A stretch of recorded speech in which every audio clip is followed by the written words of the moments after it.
we present Haunted, Stories of the Supernatural.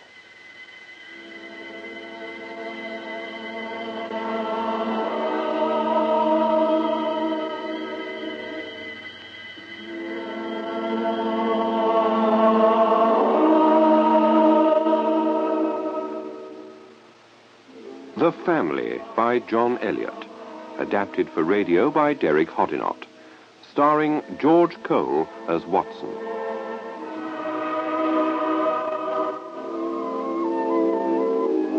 Haunted.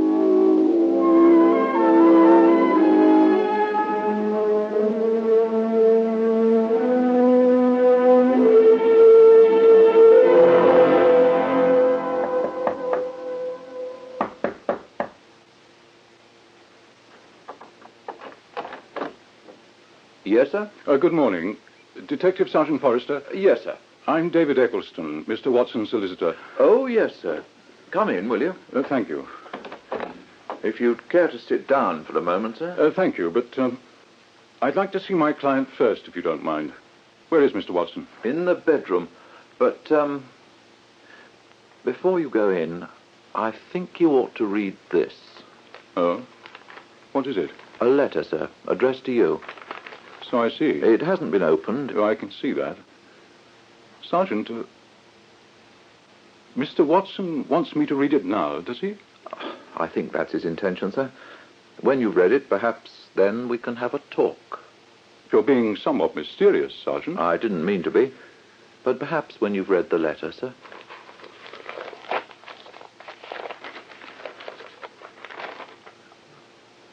Dear Mr. Eccleston, kindly forgive my presuming on your acquaintance, but I can think of no one else suitable, this being written in confidence. As you know, I'm a reserved sort of man.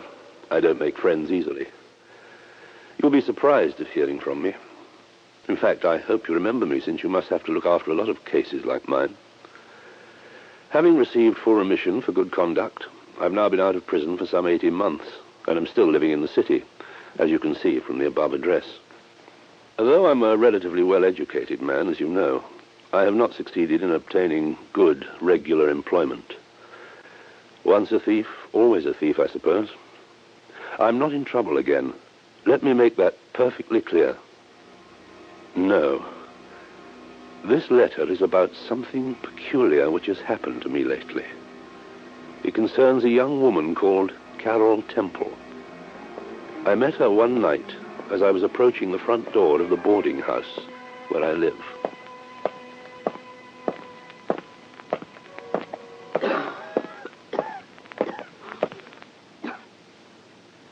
Who's that? Who is it? It's me. Only me. Who is me? What are you doing here in the porch? Nowhere else to go. You're shivering. Were you going to stay here all night? Yes. You live here? I have a room, yes. Oh. Do you know what time it is? No. It's gone 1 o'clock in the morning. I didn't think anyone else would be coming in. That's why I settled down for the night. But you can't sleep out here. Done it before. What, here? No. Other places. My dear child. Leave me alone. I'm not going to hurt you. Don't touch me. Where do you live? You're from the country. Run away from home? Maybe. Alone in the city. No friends, no money either, I suppose. Look, you can't stay here. Not with that cough. You'll catch pneumonia. Come on. What are you going to do? There's my room.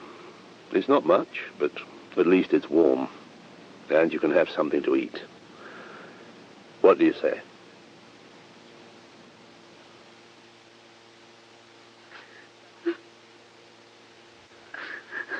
So, you have no home, no parents, no relations. Is that right? Yes. Where are your belongings? Your things. You must have a suitcase or something. Clothes, personal things. I left them. Where? Behind. Behind? Where? At a station left luggage office, perhaps. In the country. Where? Oh, stop going on at me. You sound like the police. The police. Yes, that's where I should take you if I had any sense. I would if I... Look, Carol, why don't you go to the police? Tell them what you've told me. They'll help you find somewhere to go. They have contacts with people, organizations who assist young girls. No. But they'd help you. No, please. Please don't make me go to the police. Why? You haven't done anything wrong, have you? No. Is that the truth? Yes. I'd like to stay here. I like it here. You could stay for tonight. Thanks. I'll sleep in here on the floor. You can have my bed. That cough really is bad. You need a doctor. You need to stay in bed for a few days. Then let me stay. Please, Mr. Watson, let me stay. I won't be any trouble. I can talk to you. You're nice. You'd like me to stay. I know you would. You'd like a bit of company. Carol, if I thought about you staying... Oh, thank you. No, just a minute. I said, if I thought about it.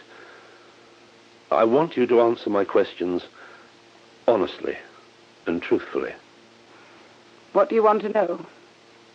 Well, you've told me nothing about yourself. You've been evasive in all your replies. Where do you come from? A small village called New Hampton. It's in the West Country. Why did you leave home? Because I hated them and they hated me. Who's them? Your parents? My real father's dead. My mother and the man she lives with, they run a boarding kennels for dogs. And I used to help them, but, well, they treated me like muck. No one else would work for them. I was forced to. So I decided to run away. I think they wanted it that way. That way they could be rid of me. And that's the truth? Yes. I see. I'm afraid I haven't any suitable night clothes for you. Well, I could find you a shirt to put on if you like. No, I don't want anything. Don't want to put you to any trouble. There's a bathroom off the landing to the right. You can't miss it. You'd better get to bed. It's through that door. Thank you. And about staying... No, we'll talk about it in the morning, Carol. Good night. Good night. Well, Mr. Eccleston, I want you to believe me when I say that I had no intention of taking advantage of this girl. But during the night, on that cold, hard floor, I not only felt uncomfortable, but I also felt an excitement. I don't mean excited sexually, but an excitement as if in a dream. I'd never had a naked girl in my rooms before. You may not believe it, but I've hardly experienced sex. No. What I felt most of all at that moment was a warm friendliness towards her. And soon I found myself in bed with her. She said nothing. Her body felt more developed and mature than I had expected. And then we made love. For the first time in my life. It was wonderful. But afterwards...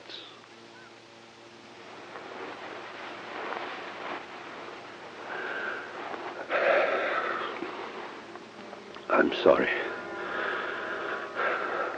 Carol, I shouldn't have. Did you hear what I said? I said I was sorry. It doesn't matter.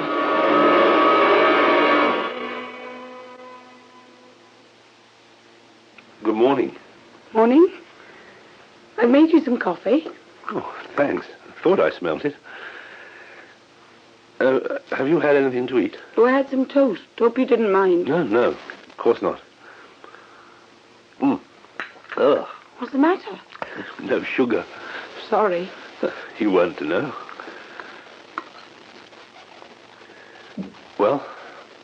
What are you going to do?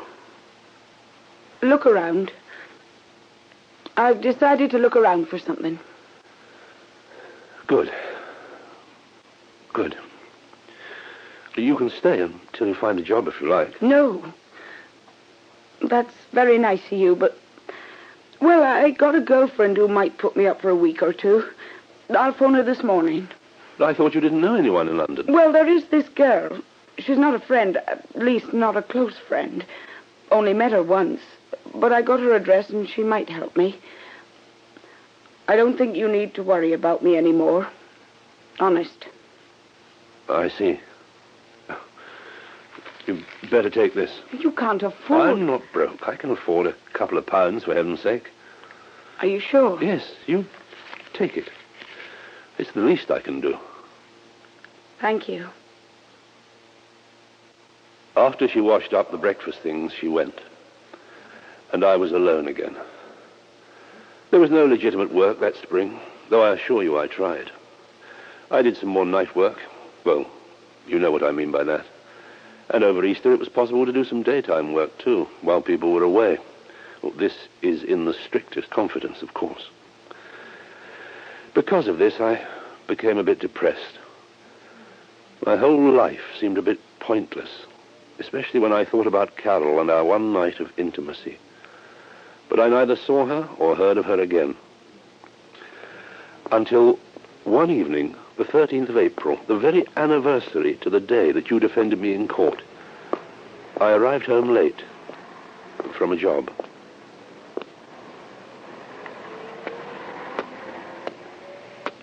Hello? Carol, That's me. you all right? Can I stay?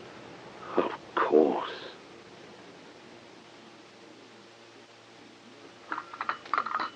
Your coffee. I remembered to put sugar in it this time. Oh, thanks. Oh, what have you been doing with yourself these last 3 months? I got a job as a kennel maid at a place in Rickmansworth. Oh, that's nice. I didn't like it much, though. Why? People that ran it weren't friendly.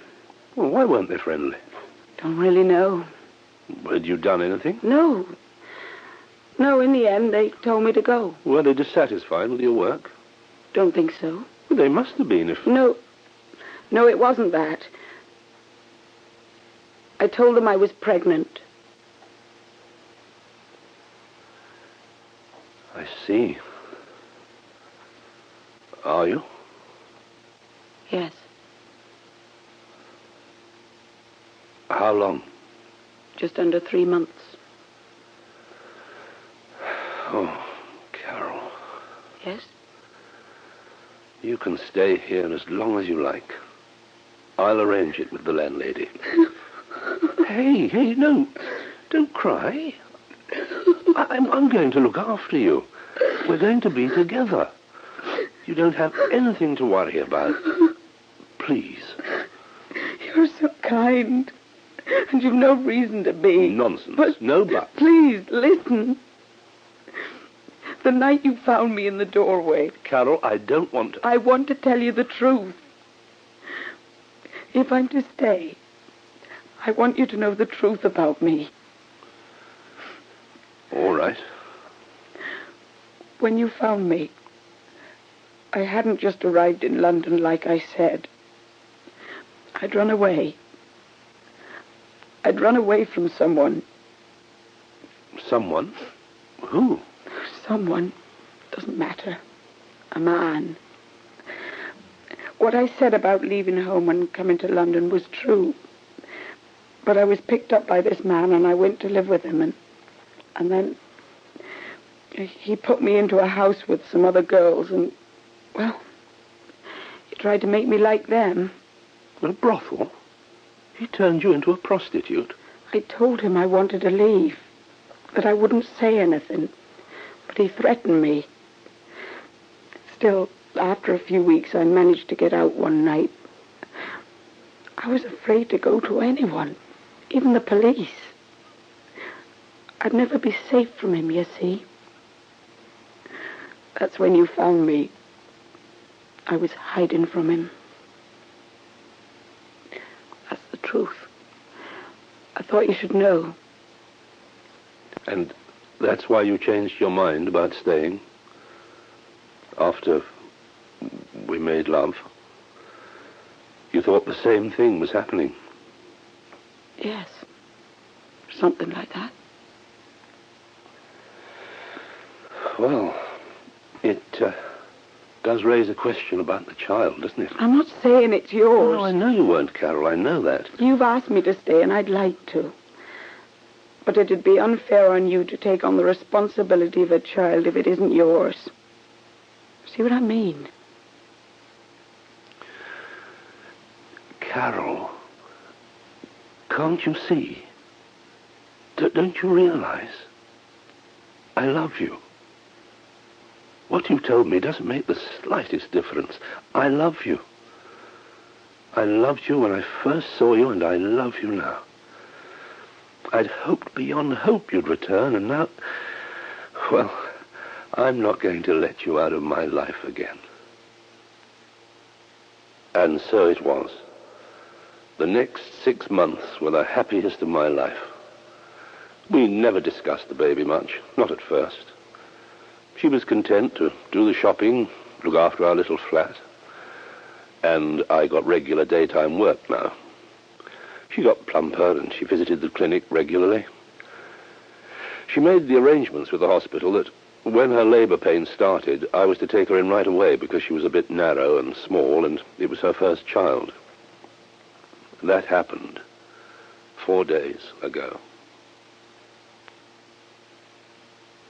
You all right? Yes. They won't be long. Oh. Carol? Oh, I'm all right. Another pain.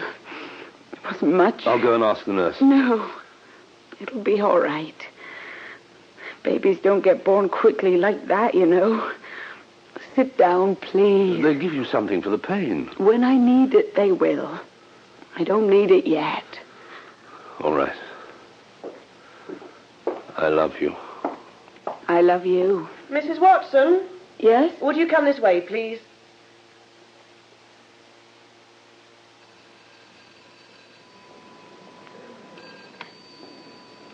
Reception? Yes, Mr. Lorimer. Yes, visiting hours are from 3 to 4 in the afternoon. Thank you. Goodbye. Excuse me. Yes? I'm inquiring about Mrs. Watson. She was brought in last night. Last night, you say? That's right. Emergency, was it? No, not exactly. She's having a baby, and I was passing the hospital on my way to work this morning, and I thought I'd call in to see how... There's no record here of a Mrs. Watson being admitted. Do you know the ward she was taken to? No, I forgot to ask. Watson. No person by that name. Do you know the name of the nurse who was on duty? No. Would you just wait a moment?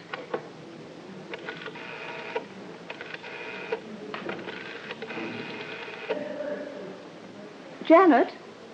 Madge, reception here. I have a Mr. Watson. He claims he brought his wife in last night. Maternity. Yes. Just checking, Mr. Watson. She's here. I know she is. We sat over there, waiting, and a nurse came Keep and... calm, Mr. Watson. Probably a slip-up on the paperwork. It can happen. I'm on to maternity now, and they're checking the night's intake. But she is here. She must be here. Yes? No record of a Mrs. Watson. Impossible. 3 intakes last night. Needham, Curry, and Patel. Thank you, Janet. Look, I know this is the hospital. Well, I was going to ask you that, Mr. Watson. Are you sure this was the hospital you came to last night? Of course I'm sure. We sat over there. A nurse called my wife. We said goodbye, and she went down the corridor and into the lift. She must be somewhere.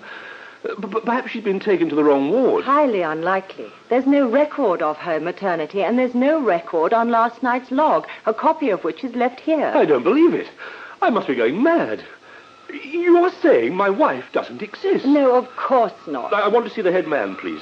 Something's gone terribly wrong. I mean, who's above you? I have to speak to someone. Mr. Watson, please try and calm down. My wife is missing, disappeared. And you're saying... Oh, my God, I'm dreaming this. Please, God, get me someone in authority. Do you hear? Get me someone in authority. Well,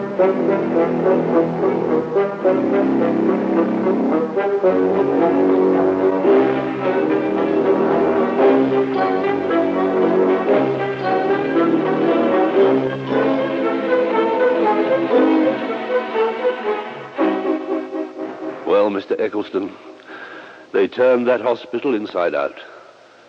I called all the other hospitals in the area. They checked. No one could find Carol. I left my name and address. They said they'd notify the police. I dreaded going back to the flat. I'd be all alone again. But of course, I had to go home. As I walked, I found myself trembling. I got the keys out of my pocket. As I put the key into the lock, I thought I heard. I was sure I heard. Carol! Carol? Carol? Are you there? Carol?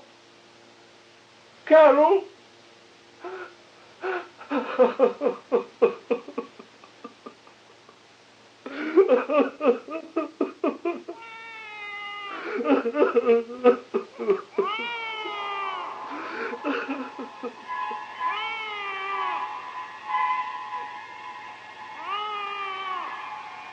Carol, you're here, aren't you? I know you're here. Carol? Carol, where are you?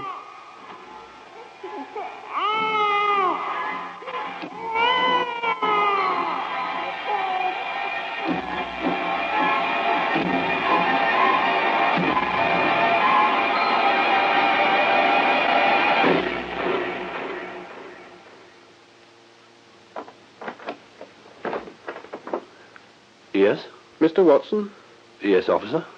What is it? Sorry to get you up, sir, but I've been given to understand that you've been inquiring about a Miss Carol Temple. Yes. Yes, come in, officer, please. Thank you, sir. Do you know where she is? Well, sir, yes, in a manner of speaking, I do. What do you mean? You know she's deceased. Deceased? It's all right, sir. Take it easy. I'd sit down if I were you. Thank you. She's dead, you say? On Wednesday, April the 13th last. Oh, that's impossible. Well, I can remember it exactly. I've got my notes on it, sir. I'll read them to you, if I may. Between 6 and 7 p.m. at Marble Arch Central Line Station, a young female, identified by the contents of her handbag as Carol Yvonne Temple, threw herself from the westbound platform in front of an incoming train and was killed outright. The young lady was discovered at the post-mortem to be in a state of pregnancy, nearly 3 months advanced. There were numerous witnesses. Foul play is not suspected. The verdict was suicide while of unbalanced mind. I'm surprised you hadn't heard of it, sir. What did you say, officer? I said... never mind. All I can say, sir, is that you couldn't have been with the young lady last night at the hospital. You may have been the last person to see her alive on April the 13th. Sir? Well, that's all. I'd better go. I'll see myself out.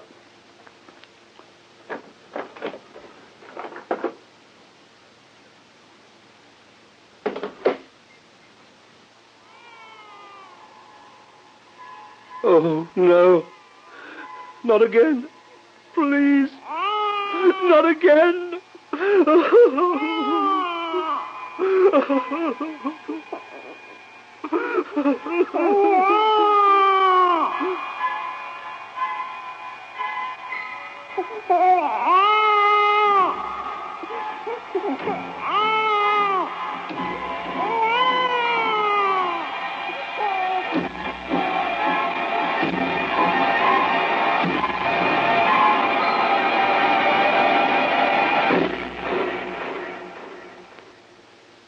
have not been out since.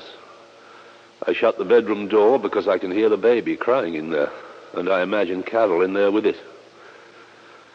I got dressed after the constable left, though I've not yet shaved. I cooked myself some dinner yesterday and managed to eat it. All last night I sat trying to figure it out. It's all very quiet in here now. I hope you don't mind if I conclude this for the present, since I can hear the baby crying again, which I have to stop. I have to stop. I have to stop.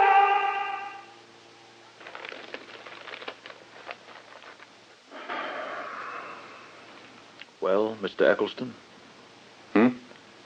Is it evidence? No doubt about it, Sergeant. Do you want to see him? He's in the bedroom, you say? Yes, sir. How did he do it? Don't know yet. Waiting for the doctor's report. I see. No, I'll just make a note on the envelope, and you can give it to the coroner. The above unfinished letter was found addressed to me in the dead man's lodgings.